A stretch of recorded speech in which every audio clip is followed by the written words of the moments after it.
do in the next few minutes, just set out the basic framework, why we wrote this book, and what are the basic themes, and then together with Rohit, we will have a discussion and explore it in more detail.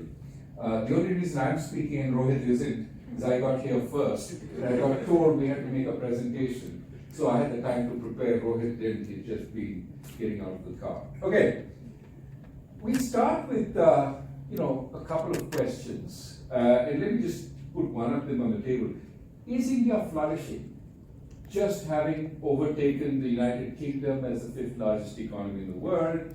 You've seen the latest GDP numbers, 7.5% growth in the last couple of quarters. Or is India flailing, unable to employ the teeming millions? Are we doing really well? Are we doing really poorly? The answer is what we try and get at in this book. And the answer is, we're doing reasonably well, but there's much room for improvement. And we absolutely need that improvement if we want to grow rich before we grow old. What do I mean by that? Well, our Prime Minister just put down on the table, we want to see 2047 as Amrit Kal. Translation of what that means, I think, is we want to be a developed country by then. Just put some numbers on the table to understand that. We are in 2023, that's 24 years from now to 2047, Amrit Kal. Let's assume we grow 6% a year, which is about our growth potential right now, for the next 24 years. And that's an extraordinary feat. Very few countries grow at that pace for such a sustained period of time after having grown at 6% a year for the previous so many years. But I'm adding another caveat, that we don't grow our population, and that obviously is wrong, but I just want you to do the math with this. We don't grow our population, we grow 6% a year, so all our GDP output goes into per capita income, makes every individual richer. If you grow at 6% for 12 years, that's the rule of 72, you double your income. Grow at 6% for another 12 years, you double it once more. So in 2047, we will have 4 times the income we have today. Today, our per capita GDP is $2,500. Multiply it 4 times, we become $10,000 per capita. That's below where China is today. It puts us in the ranks of the middle income, nowhere near rich. And by 2047, we are running out of the population dividend that we've talked about for a long time. Hopefully, some of our less developed states will become more developed. Already, states in the south are below their reproduction rate. And as a result, India will start aging rapidly. So India will become old before it becomes rich at current pace. Okay? That's, of course, longer term. In the short run, we really have to figure out how we employ all those people who are entering the labor force, our demographic dividend. According to CMIE, our unemployment numbers are 10%. Our labor employment numbers are terrible. We don't have good data, but CMI is the best we have, along with probably the periodic labor force survey. And the point is, when you see the hunger for jobs, as demonstrated in the recent election, as demonstrated in conflicts, say in Manipur, it's about reservations, amongst other things. When you see the hunger for jobs, it suggests that the cup is half empty. The cup is, of course, half full, because we are growing at the fastest pace of any G20 economy, but of course we're also the poorest G20 economy and likely to grow faster than the others. So, if we want to grow faster, if we want to create those jobs, if we want to make our youth less frustrated, so much so that they have to go and protest in Parliament, what do we do? What do we have to do? What's the path forward? And one answer is, let's double down on the old way of growth. Look at China. They grew really fast. When they were at our level of per capita GDP, they really took off. They went double-digit growth every year. They were the manufacturing workshop to the world.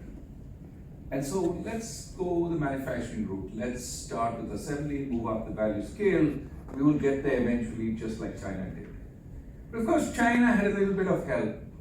Relative to India, for example, it was at a high level of education.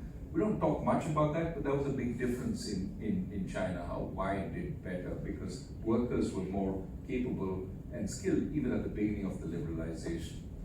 But China had other things going for it, right? One, which again we don't talk about, is China was much more decentralized in terms of its policies for industry. So every locality determined the kinds of policies that would benefit its businesses and therefore created local champions. China had cronyism, but it was about creating local champions. Shanghai had its own car factory, the GM car factory. All taxis in Shanghai had to be from that factory. They helped out their own. And as those local champions grew, they went into competition with other local champions. China had competitive cronyism, which generated substantial growth because the local party boss was rewarded on the growth of the local municipality or locality. And that generated huge Chinese growth because policies were tailored for the manufacturing establishments in the area.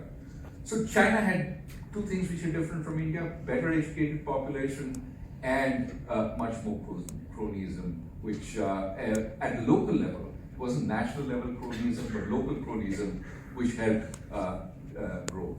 The third element China had, which we don't have, is it had effectively a dictatorship. Rule of the party and rule of the party's boss over everybody else. And what that did was it helped China. It didn't have democratic niceties in acquiring land. We have trouble building that high-speed rail between Mumbai and Ahmedabad. They built out 30,000 kilometers of high-speed rail within a few years because they don't have a problem acquiring land. They just run roughshod. And the labor unions, virtually non-existent because they're all creatures of the party. And as a result, they do what the party tells them. The party for a long time told them, don't increase wage demands too much. Keep wages below productivity growth because that gives us really profitable enterprises that can grow fast.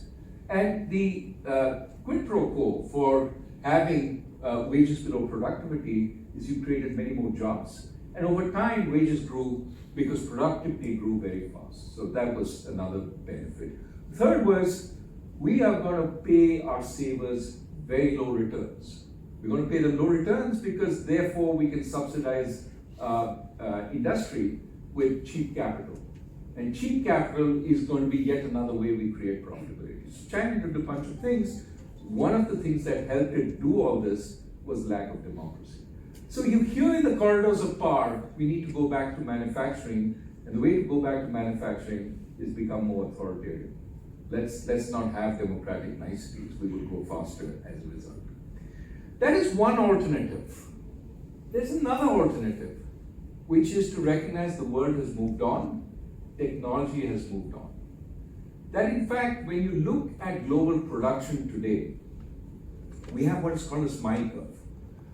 Think about Apple producing iPhones. Think of the x-axis, and I know with this intelligent audience, you'll all understand what an x-axis is. It is the lower part of the chart. Think of the x-axis as being stages of the production process. And think of the y-axis as being value added. When you think of a product like the iPhone, the early parts, R&D, design, patents, that's where a lot of value is added to the production process, right? That creativity that Steve Jobs had, which created that iPhone that we all love, that was part of what made the iPhone valuable.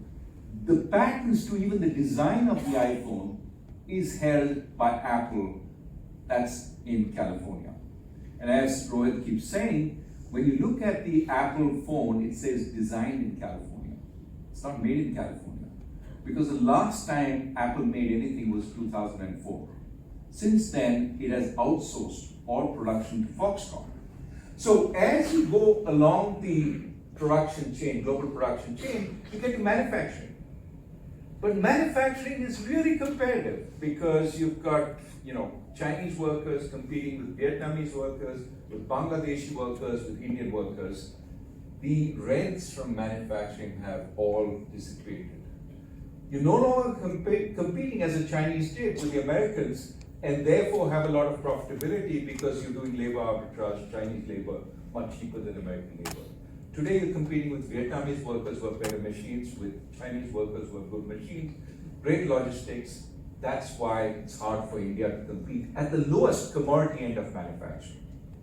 Now you go further, you go beyond commodity manufacturing into the proximate stages to the consumer, marketing, finance. Think of the Apple Store. That's the final sales point, plush place, lots of value added in getting customers to come there. Think of the iTunes, think of the App Store. These are all places Apple makes money again. What does Apple own? It owns the intellectual property, it owns the content and everything at the on the plateau in between. What it doesn't own is the value, which is where manufacturing takes place, right? Apple is worth $3 trillion on a good day, $3 trillion. Foxconn is worth $50 billion on a good day. Apple was worth 60 times Foxconn. In other words, what is the part of the supply chain worth capturing? It's the plateaus, not the value, okay? Interestingly, India has lost out on commodity manufacturing. Very few places we good at commodity manufacturing. Where we're good in manufacturing is really in jugaad manufacturing, where we actually put a little more value added. Think, for example, of our generic pharmaceuticals, where we, for a long time, discovered better ways to actually make it in a cheaper way. That was the engineering that went into it. Think, for example, about our two-wheeler industry. We sort of, in a sense, tailor those two-wheelers, certainly in our country, to the nature of the terrain in this country. There's incremental engineering which makes it more valuable and more relevant. And that's why we can sell our two-wheelers to the rest of Africa and sometimes East Asia. But where we're not competitive is on the commodity manufacturing. Where we are already, where we have a presence, is on services which we provide to the rest of the world. You all know this is the IT capital of India, and we certainly started with IT services. But we moved from there. Today, we see a number of companies, consulting companies, coming to hire consultants from India. Why? Because this is where the labor arbitrage is now. A consultant in the US, fresh out of school, is paid $200,000. A consultant fresh from an MBA at the prestigious Indian Institute of Management, Bangalore, will probably earn $40,000 to $50,000. 4:1. And today, that consultant from Bangalore can present to the client in the United States because Zoom started working during the pandemic, and it became okay to offer services at a distance. We will see an explosion of this. We're already seeing it happen. But we're also seeing not just direct services, we're seeing services embedded in supply chains, right? Think of the global capability centers that are emerging across India. There's a lot written about it. 1,600 of them, 40% of the global total, are in India. Goldman Sachs' biggest office outside of the United States, 8,000 people in India. And these are people not just doing coding, but they're building exchanges, they're building risk management systems. Some of them are even trading. So you are moving to the front office from the back office. And interestingly, in an article in the Times of India, I think the day before yesterday, they talked about Indian CXOs emerging from these GCCs. That is, you're actually looking after a whole set of activities across the world for the multinationals.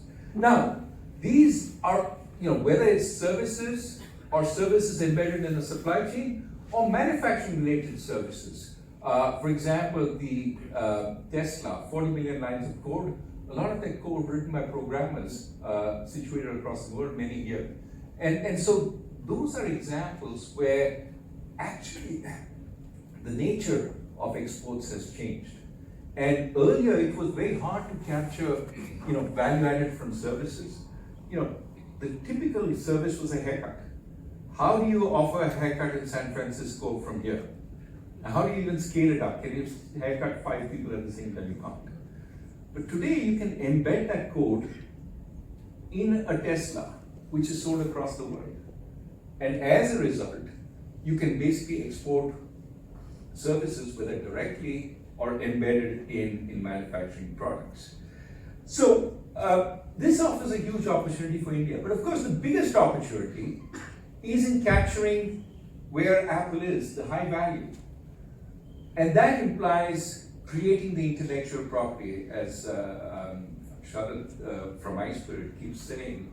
We need to create products, and we're absolutely with him. In fact, this is his idea, which we are taking forward.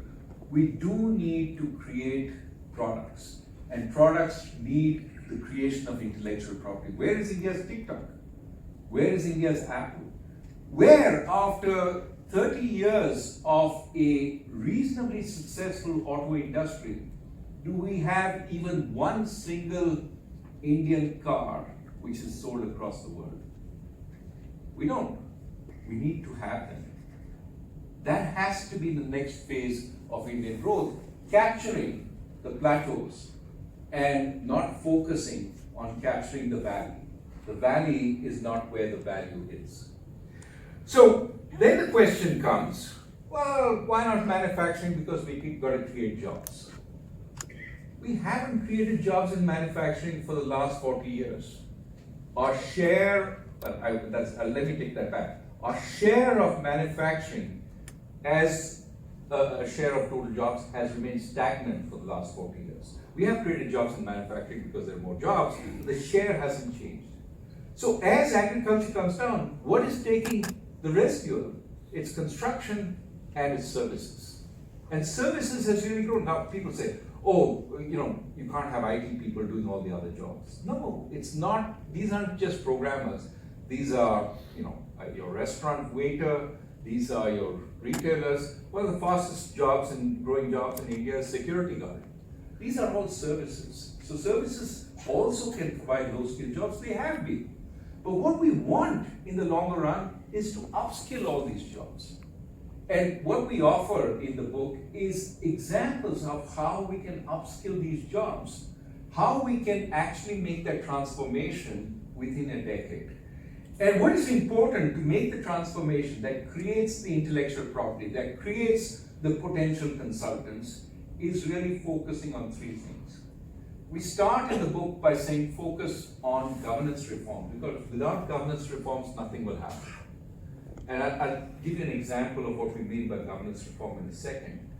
The second thing we say is we need to focus on improving our human capital. We can talk all we want about being a developed country. We're not, because really our education is not up to par. Many of you have read the ASA report. Read it again. Post-pandemic, it's worse than it was pre-pandemic. 5th grade, 50% of the kids can't do math at the second grade level. 50% of the kids. That's a huge number. If you want those kids to be part of your developed world in 2047, they're going to be part of the labor force. 35% of our kids suffer from malnutrition. 35% of those kids will be stunted and unable to do work as normal workers in 2047. What are we talking about when we can't fix our basics? We need to start fixing the basics today. And that starts at the child level. We need much better child nutrition and education. And then moving up, right through, we need to improve the quality of our educational institutions. We don't have one institution in the top 100 in the world, higher educational institutions. The one that flirts with it is right here, the Indian Institute of Science, set up by Jamshedji Tata. We have an interesting anecdote in the book about his dialogue with Swami Vivekananda, where they were talking. He was trying to persuade Swami Vivekananda that higher education institutions were actually monasteries and would occupy really intellectuals, and they would add to the nation. I think he's as right today as he was right then. And we need, the Vivekanandas in this country to say, that's the way to go. We need more intellectual contributions. We have to become a Vishwaguru by creating the patents, creating the intellectual property that will make us world leaders. So we need that. But we need, so I talked about the fact we need governance reforms. Why do we need governance reforms? In part to make these kinds of actions on education, on healthcare, to improve our human capital more possible. Let me give you a quick example of one kind of governance reform. Why is it that our politicians aren't focused on improving the quality of schools and healthcare, except in a few states? Kerala, Delhi, these are the few states where they focus. Delhi has been a big change with the Aam Aadmi Party. The quality of schools has improved considerably, so much so that, according to some measures, the government schools do better than the private schools in Delhi. Mohalla clinics have been a big change in that first layer that many Delhi poor to middle class residents see, because those clinics are free, accessible, the doctor is available, the pharmacist is available. Why aren't more states doing this instead of focusing on who can give more freebies? And I think part of the problem is we are an overly centralized country. You don't get credit within the lifetime of your government for educational reforms, for healthcare reforms, because you're too big a state. Nobody sees it happening, and it's too diffused. In Delhi, which is really a municipality, you can see tomorrow when you clean up your schools, clean up the toilets, repaint the school, and people see that there's a different place to come. So that is what we really have to worry about when we think about human capital. We have so many ideas on improving human capital, but let's start also by decentralizing governance so that people, bottom up, can say, we want better schools, we want better healthcare, and see it come to them because they can address their political leaders more directly. As you can see, this is moving in the wrong direction from the centralization that we see happening in the country over the last few years. Let me give you a couple of examples of the kind of possibilities. So the book is full of examples of what India can be. It's an optimistic book, right? Don't buy the commentary that we're negative. We're negative only in the sense that we say we have a far way to go. But we can reach there if we do the right things. And what is important is to figure out what those right things are. And so I think the right things, governance reform, human capital reform, and lastly, this is something that Shagat from iSpirit has been pushing, but we need to push harder, is we need to create the conditions for a creative economy. An economy which creates the intellectual capital, the innovation which enables us to capture the heights. One of the most important factors in creativity and innovation is debate, is free speech, is openness. Again and again, if you look at the history of the world, that has been a big factor.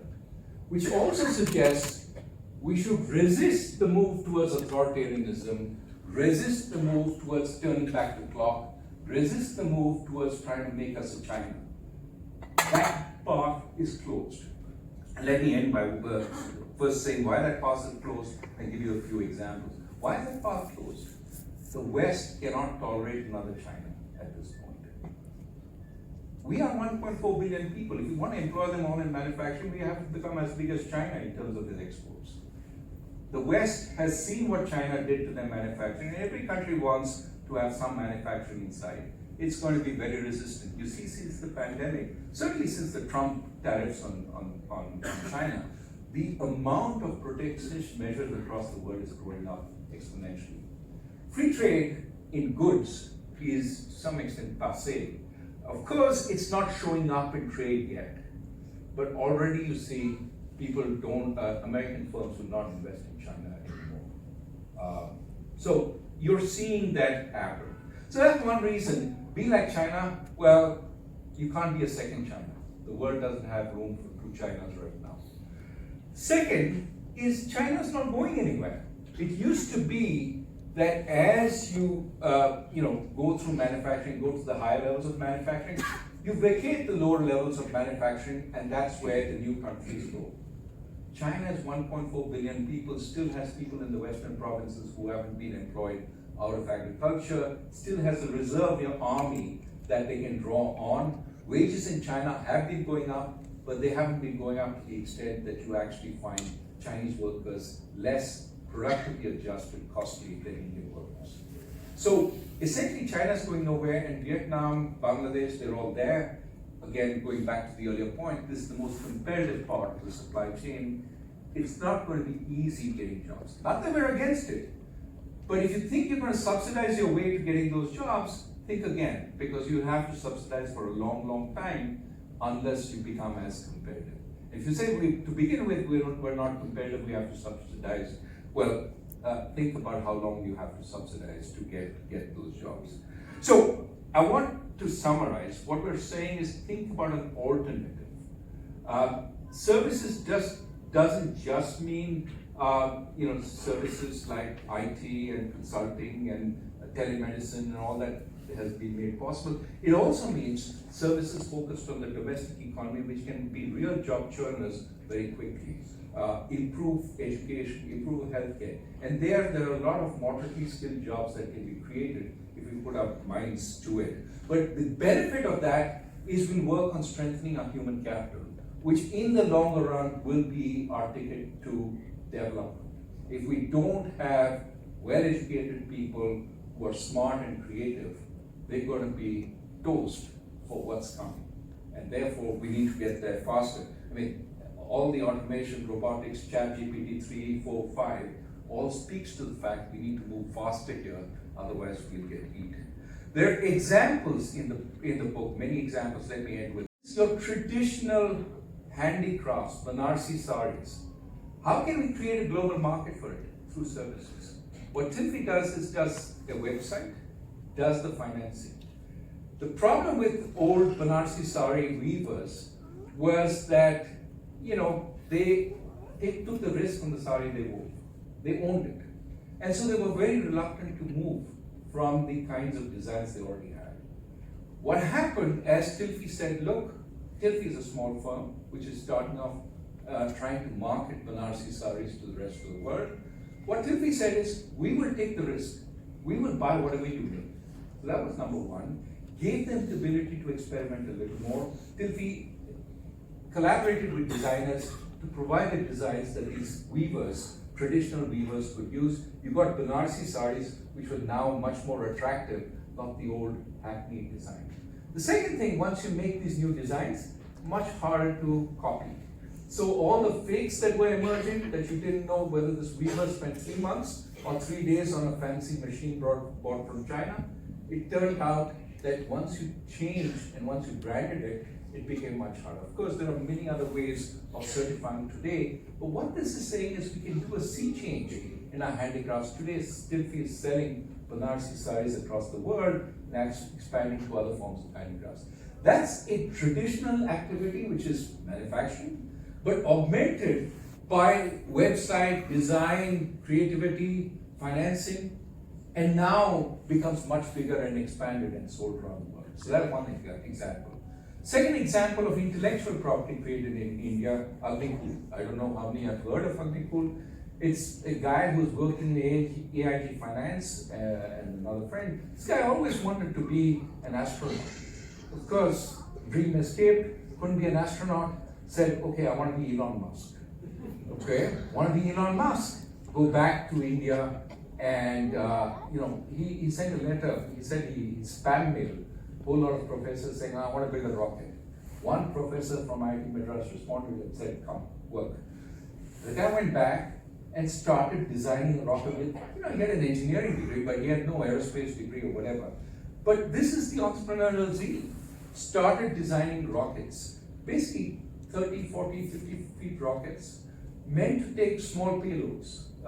It's thinking moderate, still not Elon Musk's Giga rocket, but every part is 3D printed. So no part can be more than 40 centimeters on each side. It has to be 40 by 44 by 40. But everything is 3D printed, motors, fuel lines, etc. So the chances of making mistakes are much lower. The likelihood that the rocket will be essentially less error prone, and you can send many more expensive satellites up is higher. These rockets are supposed to go up to 400 kilometers. They're testing rockets at this point. This is an example of Indian design, Indian intellectual property embedded in products which actually require no assembly line. It's all assembled in 3D printers, which they bought from abroad. So that's the second example. Last example I want to end with, which is from your own town, Bangalore, and your own institution, IIM Bangalore. The power of education. PC Mustafa, a young man, well, he's still a young man today, but he started off, his father was a laborer on a farm. Laborer was collecting ginger root and putting it on the cart to be taken for sale. That was his job. Mustafa was a child, went to school, failed in 6th grade, dropped out, came back home, started working on the farm. Kind teacher comes to the farm and says, hey, what are you doing? And he says, well, I'm working on the farm, I failed. The teacher says, do you want to be that? Or you want to be like all the people in town, the big cheeses with good jobs and so on? And Mustafa had the obvious answer, I'd like to be like them. So he said, come to school. So Mustafa goes back to school, back to 6th grade, where all the kids are from the previous year make fun of him. And so he's dejected, he goes back to his teacher and says, what do I do? And the teacher says, do one thing well, that'll give you confidence. So Mustafa works on math and tops the class in math, and after that, it's a role, he tops the class overall, gets into MIT, does a degree in computer science, gets a job outside, and then comes back looking to set up an enterprise. Goes to IIM Bangalore, sees his cousin's shop where they're selling idli batter out of plastic sachets, and with the rubber band around it, says, you can do something more hygienic, something better. And he works for a year in designing batter that doesn't spoil quickly, batter that is hygienic, batter that stays inside the packet without spoiling. And then he starts selling it, and there's more on how he sells it, but eventually it becomes a success. ID Fresh Foods, now it sells everything from batter, coffee, and so on. This is a guy who, because of education, moved from being a farmer's son, not a farmer's son, a worker, agricultural worker's son, to now actually being an employer of thousands. And he makes it a point to employ people like him, people who are in remote areas, who, basic got an ability to move out of there and brings them to work in this. That's the power of education. That's what can happen if we put our minds to it. Mustafa now employs over 2,000 people. And I think we can do it. I think the challenges are there. But the first thing, if we recognize the challenges, we can make a huge difference. Let me stop there. I probably have taken too much time. But Rohit, shall we? Well, thank you very much.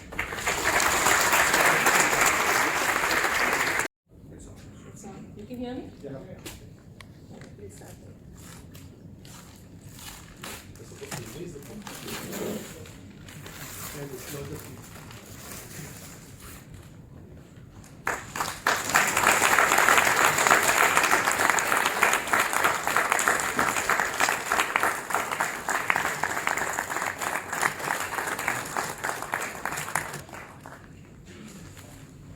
On improving our human capital.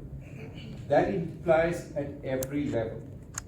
And one of the reasons many students who graduate don't have work is surveys suggest 50% of our college graduates are unemployable. In other words, they haven't learned enough to get a job that they're supposed to be qualified for. Civil engineers who don't know civil engineering. And so we need to remedy a fair amount there. And that is part of the process of strengthening the education process right through. And hopefully, at the end of the strengthening, or, if you put a kind of supply chain, you gotta strengthen it at the beginning, reduce malnutrition, reduce, teach kids more before, at the early stage. Improve it at the middle, get better schools. We have brought everybody to school, but we don't teach them well. Get better quality, we need to figure out how to do that, we talk about various ways in the book. Get better colleges, but get better universities which train the teachers that will teach in the colleges. All along, but that last part, get better universities is going to be where the intellectual property can be created, if we get them. Now, sometime we can address the issue of money, where's the money going to come from, we'll come to that. But the point is, we need improvements across the board. And they will address every part of the employment problem, in the sense that if you get more trained workers, we'll have companies coming to India to look for those workers. The reason we don't have so many is because they say, well, we just can't find, we hear this refrain again and again from entrepreneurs, we can't find the skilled workers we need. So, in this